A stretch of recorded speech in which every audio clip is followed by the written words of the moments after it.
and lucky. Ahmed Sahib was a famous person in the whole area. He owned half of the land in the village. He also had a double garden in the village, which had various fruit trees. Allah blessed him with all the blessings of the world, but he had no children. No, apart from the garden there are fields scattered far and wide.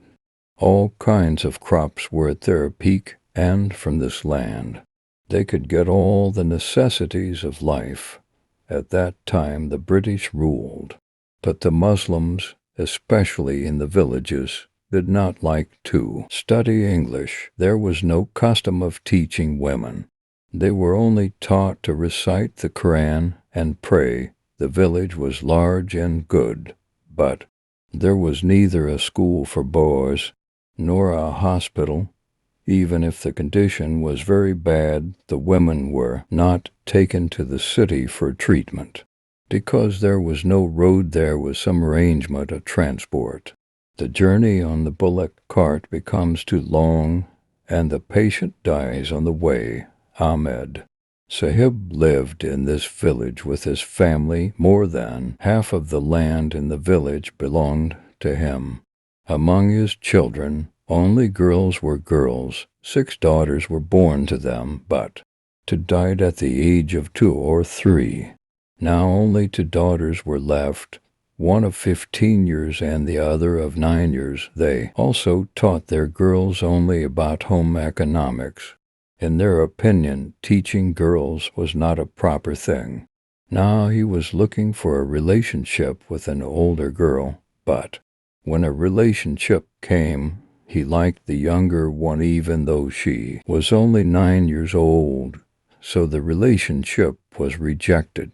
A relation came from a nearby village for a sister who was very good in every way, so the elder daughter was married. Choti was only 9 years old, but she had very good relations. There was another landlord in the same village who had died. He had only one son, who was only 15 years old and was studying in a good school in the city. This was also a rich family of this village.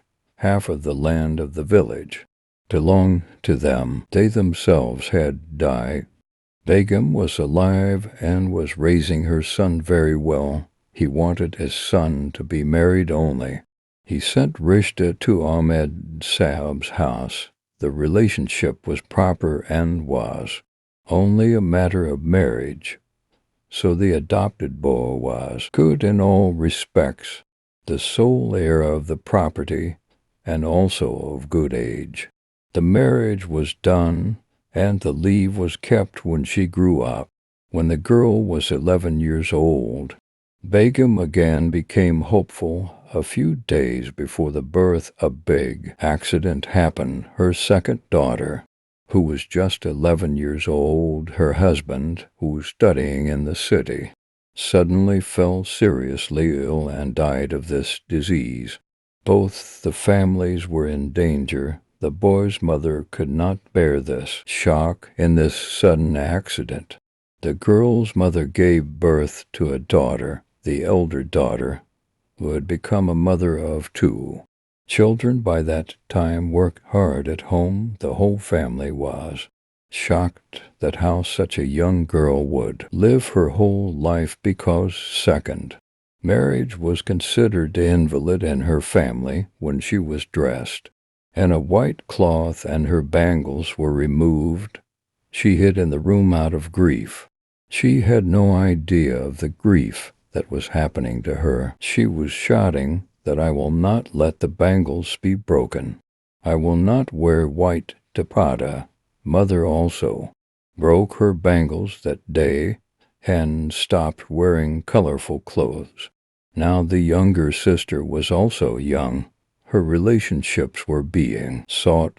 Soon her relationship was fixed in a very large and educated family. The boy's father was an educated barrister from London. He also gave his sons a very good and high education. The boy with whom his younger daughter had a relationship was himself holding a high position in the government. As long as Ahmed was alive, he was not even allowed to go to his sister's house. She always stayed in the village. After her death, her younger sister took her with her. Now she was raising her younger sister's children. Perhaps this was their destiny. They had a lot of wealth, but they could never have the happiness of married life. Sister's husband and her children always respected her very much. They loved her more than their mother and called her mother. She died in 1975 at the age of almost 90 years, and she left for her eternal home from her sister's house. May Allah grant her the best and highest status in His mercy. Ameen. If you enjoyed this video, don't forget to like, subscribe, and share.